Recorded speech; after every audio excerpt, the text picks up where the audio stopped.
Leading our coverage. North Lawn there. Thanks. Now to Florida. Voters deciding the state's future in a tight race for governor there. Republican Ron DeSantis facing off against Democrat Andrew Gillum.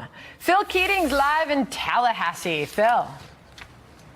Good morning. This race has really garnered a whole lot of energy and attention, not only here in Florida, but nationwide. It's brought in big names like President Trump, former President Obama, and Senator Bernie Sanders, who happens to endorse and support Tallahassee Mayor Andrew Gillum, the candidate for governor. He has just pulled up onto the scene here. He's about to go inside the precinct here and cast his ballot. We expect him with his wife as well as their children to go in there, and then about 15 minutes later he will come out here and talk to us. I can tell you Mayor Gillum is running on really not all that much sleep. That is because at midnight and into the morning hours today, a big Bring It Home concert rally held for him, which he attended on the Florida A&M campus with Diddy, DJ Khaled, and about 9,000 people singing and dancing at what was Tallahassee's biggest concert of the year. And Gillum right now is walking back inside across the way, all the cameras, of course, following him. As Diddy said, history is being set, and if Gillum can really turn out the Florida minority vote as President Obama did 2 times, well, Gillum really thinks he's got a shot at winning. Former Republican Congressman Ron DeSantis is the candidate on the other side. He marched across the state yesterday, hitting 5 campaign rallies and appearing with Senator Marco Rubio, Laura Trump, and Attorney General Pam Bondi. While the race is technically a toss-up, DeSantis is being viewed as the underdog tonight, why President Trump added Saturday night's rally with DeSantis on Saturday night. DeSantis and his wife are expected to vote sometime this hour as well over in Ponte Vedra, Florida. That's south of Jacksonville. They were out early this morning around 7:30 a.m. doing some sign waving to traffic and cars going to work or heading to polling stations to vote. 5 million plus Floridians voted early, so this precinct's already looking pretty busy today on Election Day proper as well. A lot of folks watching that race. Phil Keating in Florida, thank you. Let's bring in America's A-Team now. Richard Fowler, Fox News contributor. Mark Thiessen, Washington Post columnist, Fox News contributor, fellow American Enterprise Institute. Steve Hilton, host of The Next Revolution and author of the book Positive Populism.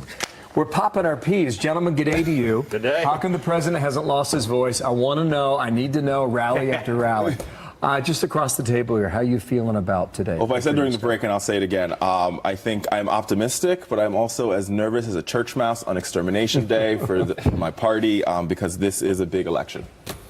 That's all right, Mark. I am humbled by the experience of 2016, so I don't do predictions anymore. I didn't ask for a prediction. I said, how do you feel? I'm nervous as well because there's clearly a blue wave, but there's also a red wall. And so it's the question, it's like a hurricane hitting. That is the blue wave going to overcome the red wall? And we just don't know the answer to that. Steve?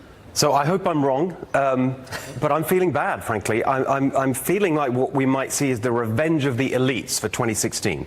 The revenge of the rich and the comfortable and the urban millennials who don't really care about whether the jobs picture's going well and incomes in the economy. That doesn't matter because they're comfortable. They just want to send a message about... So all the people who despise... That's right. They want to send a message that they're not racist, that they're for women, all the rest of it. All the kind of rhetoric we've heard against Donald Trump, I think that's all coming together. That's what I feel. Now, I hope that substance wins out over that and people vote for what is going to actually benefit them in their lives. But I don't know. I have a bad feeling about it. See, here's the thing. I see Steve's economic message and how he sounds. That's a very popular message. I think that message would have worked for this election. I think, sadly, the president made a very, very far-right turn a couple weeks ago that we're not talking about the economy. We're talking about, is it about racism? Is it about fear? Is it about this caravan? Sorry, can I just challenge the idea that... I just want to challenge the idea, Bill, make a quick soundbite. That talking about enforcing our borders is far right. But it's not about talking about enforcing the border, because I believe in enforcing the border. It's how you talk about enforcing the border. When you want to add that is so racist, that shows how far left the Democrats have gone. No. I'm talking about the ad that was run by the Republican Party. You think that enforcing the border is a far-right position? That's not a far-right position. How you talk about the border, and when you run an ad that is factually inaccurate and that is downright racist, which was pulled from every network, and and Facebook and Twitter, that is problematic, and that's what people are voting today. The president has made, look, the reality is with the economy going the way it is right now, the Republicans should be cruising to a huge electoral victory. The president made a strategic decision, and he gets credit for that. His tax cut, his regulatory pushback, the economy is booming for almost everybody across the board under Trump. He made a strategic decision to make this about the caravan rather than about the economy. Now, that's a big gamble. I don't know whether it's going to work or not. If it works, he's a political genius. If it doesn't work, it's a huge lost opportunity because, you know, he had the ad that they were supposed to be running was this kind of morning in America, the economy's booming again kind of ad, and he pulled that in exchange for going to debate all this tomorrow. Yeah. You guys make a you guys are analysts, not a focus group. Hold on. Well, you asked them how they were feeling. I was trying to get the wheels bell. All right, so the president in this final push last night with Sean Hannity made the case, vote Republican to keep his agenda going. Yeah. Watch. Frankly, if their agenda kept going forward, meaning if the other side had won, we would have been down 4.2 or 6 or 7. We were going down. It was very bad when I took it over. And if we didn't open it up and cut regulations, the whole Obama thing would have collapsed. It would have been a disaster. Mark? He's 100% right, but that's not what he's campaigning on. That was his closing message on Sean last night. That's not been his closing message in the advertising. That's not been his closing message in the rallies. And so I wish we were hearing much more of that message, because what does a successful president do who wins midterm elections, who wins re-election? You go in and you have your base and you get your base fired up, but then you expand your base when you're in the White House. Are you better off now than you were 2 years ago? Are you better off now than you were 2 years ago? Got it. Claire McCaskill made some headlines. Here was the question and answer in Missouri. Very tight Senate race there. Watch. Honestly, I don't really care what happens nationwide. It's not how I look at elections. I care about what happens in this state. I don't really see a huge difference in terms of the work of the Senate, whether it's 51-49 Democrat or 51-49 Republican. And I've been there both ways. You really don't care if your party has a majority? I don't. It's not that big a deal. I've been able to get a lot done both ways. That's a good spin, huh? That's pretty good stuff. Sure. There, huh? I mean, Claire McCaskill's in a very, very tough race against the current Attorney General in the state of Missouri, city of St. Louis. And I think she's really doing what she has to do to talk to the voters of that state and convince them that she's the right person to give her another 6 years. We'll have to see what happens later on this evening. But I do feel that she's been in tough races before, and she might squeak this one out. But I think there's something to be said about this economic message that President ran on, because if you talk to voters in Milwaukee, Wisconsin, they'll tell you after that Harley-Davidson plant closed that they're feeling some economic pain there. And those voters, I saw the lines this morning and I checked in on that, and those lines are really long in Milwaukee because they understand what's at stake and they understand what's economically at stake for that city, and that's why they're voting. Okay, but look, the economic point, I think, is even more serious than anyone's really recognized, because let's look at what happened. The economic boom, the revival, the jobs, the incomes, all that started before the tax bill, months before the tax bill, before the deregulation even happened. It started election day. Why? Because of business confidence, which leads to investment decisions. Yep. That's what leads to the growth that we're seeing. The confidence comes from the knowledge that you have a pro-enterprise, pro-business president in the White House and a pro-enterprise, pro-business Congress. So even if the Democrats only take the House, people say, oh, it doesn't matter. What can they do if they don't have the Senate? They can do a huge amount of damage to business confidence, and that translates into real harm for real people. And that's why it's such I just asked Robert Wolf what the message is from Democrats on the economy, and he pivoted to health care.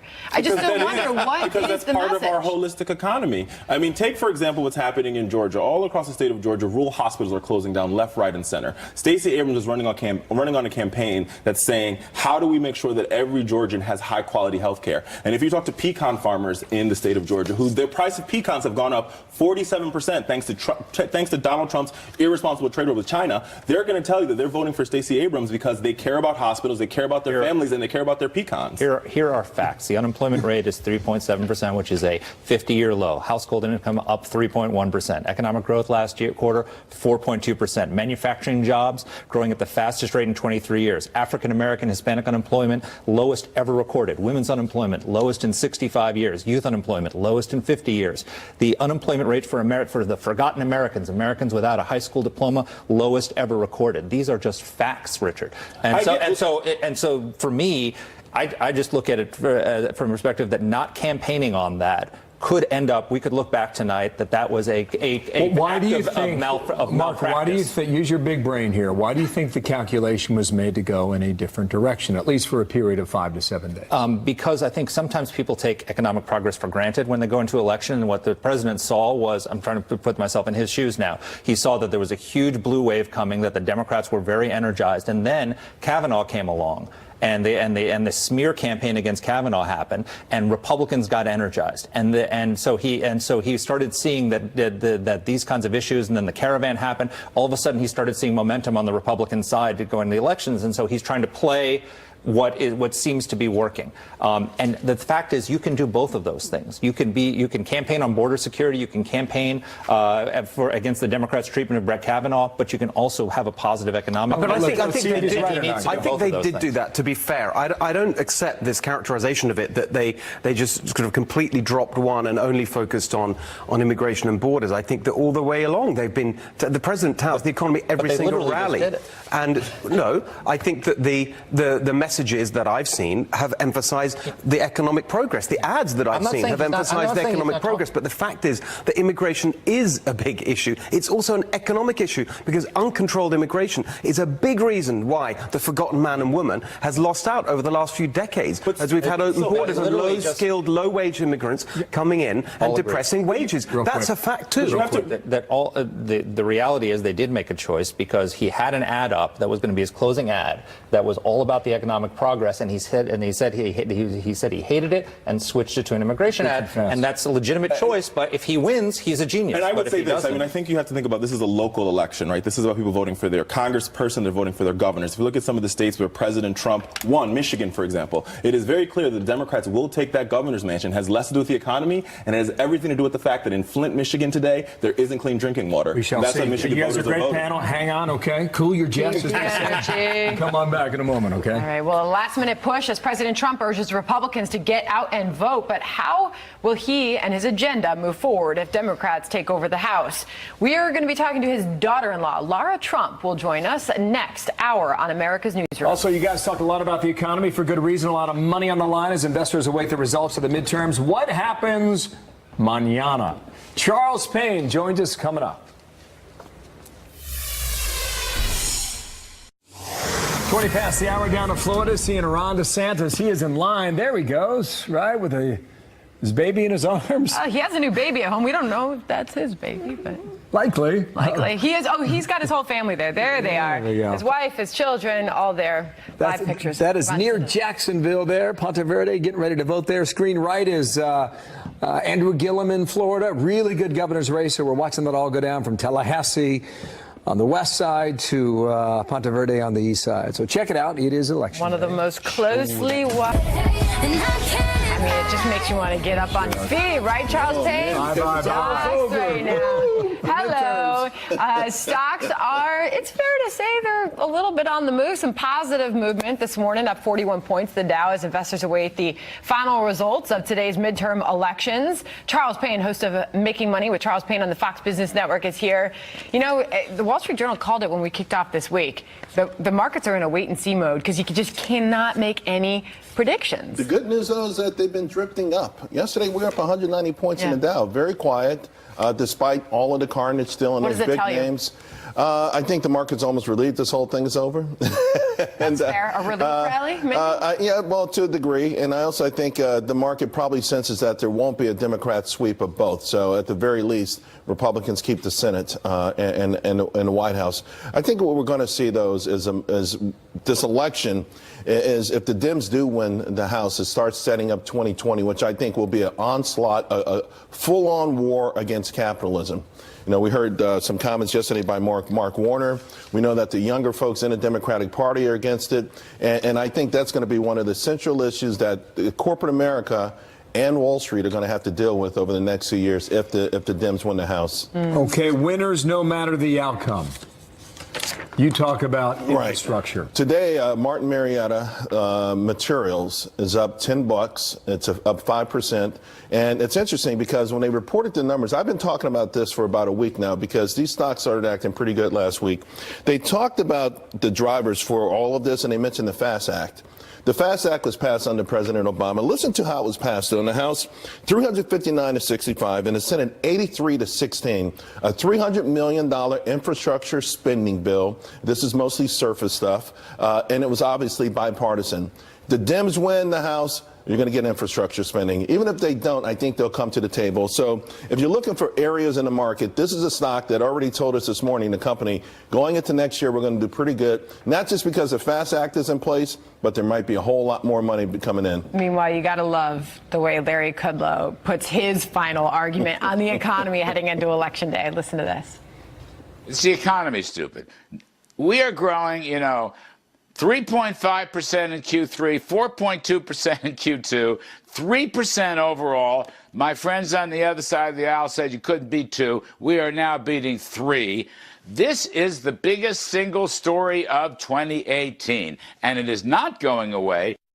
Kind of a drop the mic moment there. It is a drop the mic moment, but if you drop a mic in a forest without any media covering it, doesn't make a noise, right? Let me give you an example. In the October 2012, right before the election, what was the October surprise? The jobs report. Well, guess how many jobs were created? Because the media went crazy. 114,000 jobs. The unemployment rate was 7.8%, but we got under 8%. President Obama's doing an amazing job. It was all over the papers. Jack Welch lost his mind. Fast forward to our October surprise. 250,000 jobs, 3.7% unemployment from the media. No, but then Obama's been out of the campaign trail and he's been taking credit. He's been taking credit, but I just find it amazing that the media, before those midterms, every headline was positive about 114,000 jobs. And we right now, for that for 250,000 jobs, ho hum. It's all right. See you 2 o'clock. See you guys later. Big day. Thank you.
We have a look now at the Democratic candidate for governor in the state of Florida, Andrew Gillum. He was speaking just a few moments ago after casting his ballot.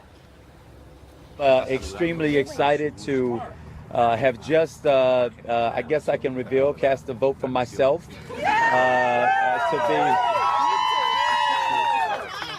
I tried to look over and see what she was doing, but I voted for you. Okay, all right. My wife also voted for me, but we're extremely excited.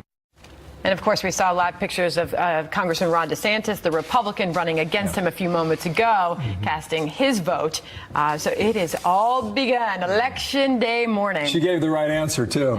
Yeah. The early voting giving us some clues. Who better than to give us the lay of the land than our headliner, Karl Rove, former White House Deputy Chief of Staff with President Bush and a Fox News contributor. How you doing, amigo? Nice to see you, sir. Yeah. What do you think? It's going to be a wild night. I was watching you at 6 a.m. You said so many interesting things. And one of the things you said is that the golden age of polling has gone out the window because nobody answers their phone anymore. Yeah. How difficult a job does that make for you and maybe the others? Oh, yeah, really tough in a campaign because not only do people not have landlines and not answer them, but when people who have cell phones, a lot of people just don't answer a number they don't recognize. So if you're not in the address, seldom, if ever, the cell. And not only that, but there's a quirky federal law that says you can use an auto dialer to dial up a landline. So if you have a machine that's dialing up all the landlines in America, and as soon as somebody picks it up, that connects them up to an interviewer who's in front of a screen.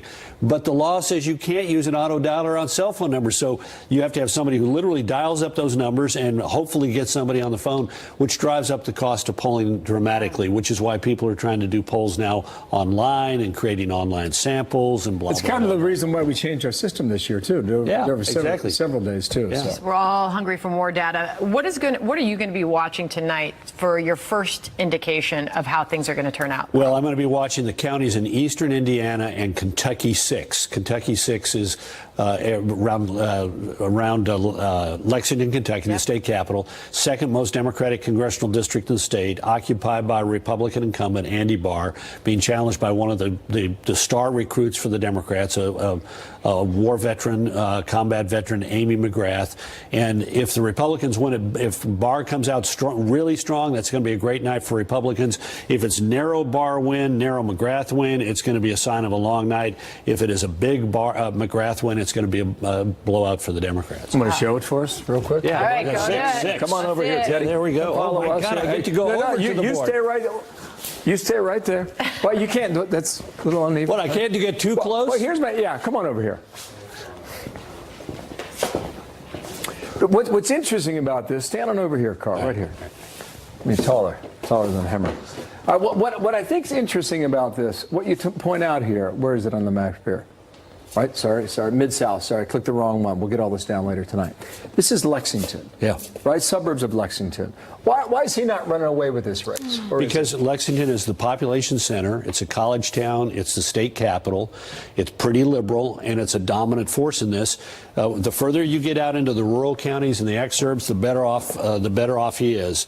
But Lexington itself is pretty Democrat. Okay. I'm now on the same level, so I feel that's more okay. comfortable. We want to bring you in the light here too. If you could do me a favor here, the Senate race in Arizona. Yeah. Why do you think Sinema and McSally is like the big arbiter of the Well, because I think if the Republicans win this, then they stand a likelihood of gaining seats in the Senate. If they lose it, they don't. It's going to be sort of an indicator. It's going to be sort of, they've already started voting out there. They vote early, but it'll close a little bit later in the evening. Obviously, the big county is right here, Maricopa County, most of the state's population. Sinema has represented it for a number of terms in Congress. She started as a Ralph Nader supporter in 2000, ran as a Green Party candidate for the state legislature, lost, was a pretty liberal member of the legislature when she got elected as a Democrat. But after going to Congress, she tried to say to the business community in Phoenix, I'm a business-friendly Democrat. And so McSally, who is a combat pilot, Air Force veteran from Pima County, Tucson, the population's not in her. So she started out with, she came from the smaller part of the state, but it has turned into a really hot race. Let's go ahead and walk back here, too. She sang the national anthem, too, at the football game the other day. And the home team won. Well, so I don't know what that portends. Well, Sinema had the coin toss, so what does that mean? She went to Arizona State, but interestingly enough, she belittled Arizona State educate students when she was a teacher there, and while she may have sung the national anthem, she did say on a radio program with a 9/11 truther that she didn't really care if people went to fight and join the Taliban to fight U.S. troops in Afghanistan. So there's a little bit of disconnect there. So we'll see how it comes out. The president was asked about whether this is a referendum on him and his presidency. I believe this is with Sean Hannity last night. It's really about the candidate, but if they want to give me the credit or the liability, I'll be willing to take it. Okay, so there's that. Like it or not, every president in a midterm election is on the ballot. This is a referendum on the party in power. That's why in almost every midterm election, the party in power, the party that holds the White House, loses ground in the Congress. And in fact, in the House, since the Civil War, it's only happened 3 times that the party in power has gained seats in the House in a midterm election. So he's right to acknowledge. I think it was smart for him to get it out of the way. And frankly, look, if there's a split decision tonight, it'll be because the Senate map is in states that he's popular. I want to get this sound in here because this is the one where he's saying that he is, in a sense, on the ticket. Yeah. I mean, who ever even heard of midterm? They don't even know what it is. I've had a lot of people say, I don't know what midterm is, but now I'm watching every single minute, and I'm going out to vote. But the key is you have to go out to vote. Because, in a sense, I am on the ticket. You got to go out to vote. Yeah, look, he's acknowledged this. He's been saying that line. He's honed it. It's gotten crisper and better as the rallies have gone on. But yeah, he's on the ballot, and better to acknowledge it and get it done with. I love the hats, incidentally, and that was one of my favorite hats. Did you notice the guy in the suit, but he's wearing a fireman's hat to the left of the president? Great hat, but I'd hate to be the guy stuck behind him. Early voting, what's it tell you? I mean, we're at record numbers right now. It's easier to vote, but it seems like both sides are energized. Yeah, I guess ultimately the question is which side has more energy. A couple of things. Both sides are energized. We're going to have the biggest turnout percentage-wise in a midterm election since 1966. For example, in Florida, the early vote is 77% of what it was in 2016. That's enormous. So the one thing that we're learning is lots of enthusiasm is probably likely to be reflected in today's turnout at the polls on election. Can I stop you there? Because I remember 2 years ago, we go into our exit polling meeting, and the indications are that Hillary Clinton's winning Florida. We walk out of the room, you make a phone call, you get off the phone, and you say, actually, Republicans are up 100,000 votes. Yeah. So are we able to gauge something like this? Because you don't know what the early vote's all about. They're voting for something or against something? Well, 2 things. Context matters. Let's take a look at that was early voting and absentee voting. Excuse me, it was early voting, not early and absentee. If you combine them, this time around, Republicans have 40.1% of the early and absentee votes in Florida, and the Democrats have 40.6%. Difference of half a point. Half a point. But that's only 24,000 votes. Two years ago, the Democrats combined out of the two had a 96,000 vote margin. With this time around, if they were doing the same percentage that they had last time around, they'd have a 72,000 vote margin coming in out of absentee and early voting. So the Republicans are overperforming by 1.8%. Democrats are overperforming by 0.8%. Republicans won last time around by 1.2%. So if election day is the same as election day 2 years ago, the Republicans should do 2.2% rather than 1.2%. But the key is, here's the other thing. 18.6% of the electorate are independent voters. The difference will be how do the parties could do this year among independents compared to where they were 2 years ago. That could be the difference. If you could just wrap this up for us, Carl, do what you do best. Put this midterm election in historical perspective as far as what is at stake. Well, look, it's unique to this president in a way. The Democrats, when they've taken the House before, they haven't necessarily had somebody who's a juicy target like this. They've made it clear they will spend the next 2 years investigating him. In 2006, when Republicans lost the House, we doubled the size of the White House General Counsel's office because of all the threats of investigation, some of which involved yours truly. We didn't hire enough lawyers because it turned out to be worse than we expected. That's nothing compared to the attitude of Democrats today. You have committee chairs like the chairman of Judiciary, Jerry Nadler, chairman of Ways of the House Financial Services, Maxine Waters, the chairman of the Oversight Committee, Elijah Cummings and half a dozen others saying they intend to investigate this administration from top to bottom. Homeland Security, you name it. Every federal agency under the direction of President Trump is going to be drawn into some kind of ugly oversight investigation. And the White House staff is going to be covered up. If that's the case, then Democrats have to figure out what they run on 2 years down the road. That's right. This could be the worst thing for the president over the next 2 years and the best thing for him in 2020, because it will paint the Democrats as obstructionists and as without anything except animus towards him. Very interesting. We'll see you later tonight, buddy, okay? Yes, sir. Thank you, Carl. A lot of fun. You bet. All right. Well, the president touting his accomplishments on the economy on the campaign